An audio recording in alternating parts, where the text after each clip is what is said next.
Everyone's debating the same two scenarios right now: crash or melt up, bear market or bull run. Clean, simple, and completely wrong. Because the scenario that actually destroys most portfolios isn't either of those. It's the one nobody's positioning for. I'm Jimmy, and this is Capital Misfires. Today, we're laying out 3 scenarios for where markets go from here, because 2 of them are obvious, and one of them is the one that will quietly wreck you if you're not ready for it. Let's start with the bad news. Whether you believe AI is going to fundamentally reshape the global economy, or you think it's the most overhyped technology since the Apple Vision Pro, one thing is hard to argue with. The numbers are stretched. Badly. NVIDIA was trading around 40 times earnings. Palantir sitting around 230 times earnings. Datadog trading at over 420 times earnings. At those multiples, you're not investing on fundamentals anymore. You're essentially pre-ordering hope and paying a premium for the privilege. And the thing about momentum, this stretched, it can stay irrational longer than any short seller can stay solvent. Anyone who shorted NVIDIA in early 2025 aged about a decade in 12 months. And the problem extends well beyond the individual AI names because these stocks are pulling the entire market up with them. When NVIDIA climbs, it drags semiconductors. Semiconductors drag the broader tech sector. Tech drags the S&P. And suddenly, the S&P 500 is trading at nearly 30 times earnings, almost double its long-term historical average of around 16. If those multiples normalize back toward historical averages, it's not just AI stocks that take the hit. It's everything. But stretched valuations are only half the problem, because the index itself has a structural issue that makes the valuation problem significantly worse. Here's something that doesn't get enough airtime in the mainstream financial conversation. The S&P 500 is supposed to represent broad diversification across 500 companies spanning multiple industries. That's literally the entire pitch. Spread your risk. Own a piece of the whole American economy. Except that's not really what you're buying anymore. Through the first 3 quarters of 2025, the Magnificent Seven, Microsoft, Apple, Google, Amazon, Meta, Tesla, and NVIDIA accounted for over 41% of the S&P's total returns. Swap Tesla out for Broadcom, and that number jumps past 55%. And collectively, these 7 companies represent over 35% of the entire index's total market cap. So, the index, that's supposed to give you diversification, has quietly become a concentrated bet on a handful of tech stocks. It's like a group project where 2 people do all the work except in this version. When those 2 people have a bad day, everyone's grade tanks. And here's what makes it worse. The explosion in passive investing is pouring fuel directly on this fire. Most index funds and ETFs are market cap weighted, meaning the bigger the company, the more weight it carries in the index. So, as these tech giants grow larger, they automatically consume a larger share of every dollar flowing into passive funds. New money comes in. It gets disproportionately allocated to the same handful of names. Those names get bigger. They pull in more new money. It's a feedback loop that works beautifully on the way up, and it becomes genuinely dangerous on the way down. A 10% pullback in NVIDIA doesn't stay in NVIDIA. It bleeds into the NASDAQ, into the S&P, and suddenly a portfolio you thought was diversified is reacting to the mood swings of 7 companies. This one isn't a prediction, it's just math. Since 1954, the S&P 500 has averaged a pullback of at least 10%, roughly once every 3 years. After several consecutive years of outsized returns, the historical pattern says it's time to pump the brakes.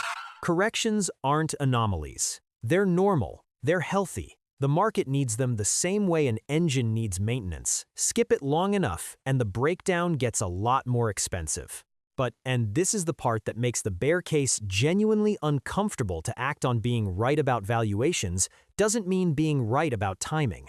As economist John Maynard Keynes put it, markets can remain irrational longer than you can remain solvent. You can be correct on every single data point in the bear case and still get absolutely wrecked if your timing is off. Being right too early is functionally indistinguishable from being wrong.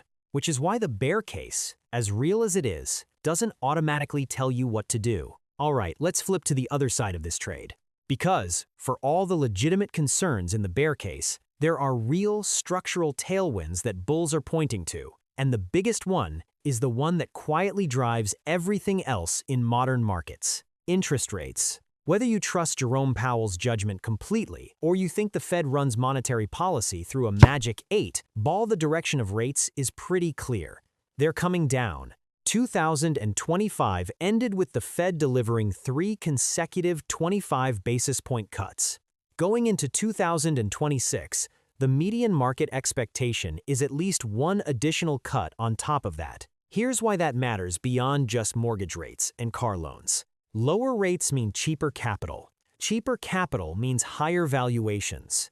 Higher valuations mean investors become more comfortable paying a premium for future earnings because the opportunity cost of holding risk assets versus cash or bonds shrinks. Liquidity loosens. Financial conditions ease. Risk-on assets come alive. That's how you get markets grinding higher even when the underlying economic data feels mixed, confusing, or slightly uncomfortable to look at directly. Rate cuts don't just help borrowers. They reprice the entire investment landscape. And right now, that repricing is working in the bulls' favor. And monetary policy is only half the story. Because while the Federal Reserve debates quarter-point adjustments, the U.S. government is doing something far more blunt and far more impactful. Just spending aggressively, continuously, at scale. The United States is currently running a $1 trillion-plus annual deficit. And before the fiscal hawks in the comments come for me, yes, this is a serious long-term structural problem.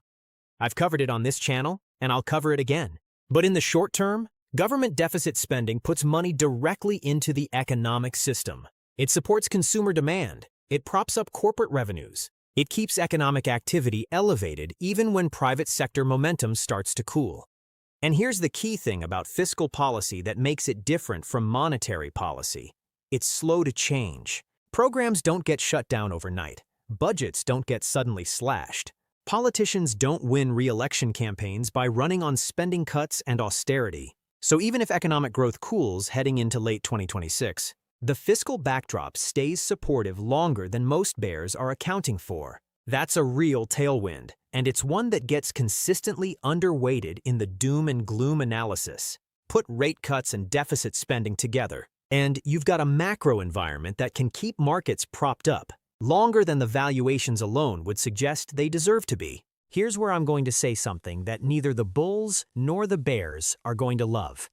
The most likely outcome for 2026 isn't a melt-up. It isn't a crash.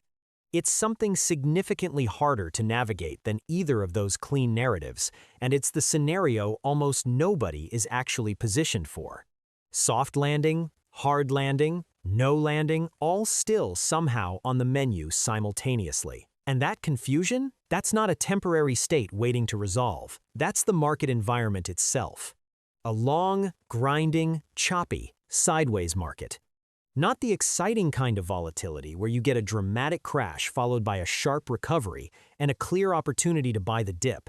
The frustrating kind, where headlines flip every 2 weeks, where rallies stall just as confidence starts building, where dips feel scary without ever becoming deep enough to offer real entry points, where every decision feels slightly wrong and capital just rotates endlessly between asset classes without going anywhere meaningful. Panic selling on a red week, chasing momentum on a green one, switching strategies every 30 days because nothing seems to be working. This is the gray area that sits between the bull and bear case. And it's the market environment that destroys the most portfolios, not through one dramatic wipeout, but through a slow accumulation of impatient decisions made by people who couldn't tolerate the uncertainty. Here's the psychological trap that sideways markets set. When markets crash, it's painful, but the signal is clear. You know something is wrong. You can respond. When markets rip higher, it's easy. You're making money. Confidence is high. But when markets grind sideways for months, that's when the noise gets loudest. That's when the dumbest decisions get made. The investors who survive these environments aren't the ones with the best predictions. They're the ones with the most discipline. The ones who absorb information, build a framework, and don't let short-term market noise override long-term thinking. And honestly, that's a systems thinking problem more than it is a financial one, which is exactly why we cover it here. Let me be straight with you about something before we wrap this up. Nobody, and I mean absolutely nobody, actually knows what the is going to happen in 2026, not the hedge fund managers, not the macro strategists, not the guys with the loudest takes on financial Twitter, not me. Anyone telling you they've got the year figured out is either lying, trying to sell you something, or both. Usually both. What I do know is this. The bear case is real stretched valuations, dangerous concentration, and a market statistically overdue for a reset. The bull case is also real rate cuts, government spending, and a macro backdrop that can keep things propped up longer than fundamentals alone would justify. And the gray area in the middle, the choppy, sideways, patience-destroying market, is the scenario that the fewest people are actually prepared to navigate. The best thing you can do right now is absorb as much quality information as possible and come to your own conclusions, not someone else's conclusions handed to you with a confident tone and a thumbnail. Yours. That's exactly what Capital Misfires is built for. Not predictions. Not hot takes designed to get clicks. The actual frameworks, the structural analysis, and the money psychology behind how these markets work, so you can think for yourself instead of just reacting to whoever was loudest this week. Drop a comment and tell me where you land. Bull, bear, or grinding sideways hell? I want to know which scenario you're positioning for, because the split in this community is always more interesting than anything the mainstream consensus produces. Subscribe, drop a like, and share this with someone who's been making portfolio decisions based on vibes and financial news headlines alone. I'm Jimmy. Stay sharp, stay patient, and I'll see you in the next one.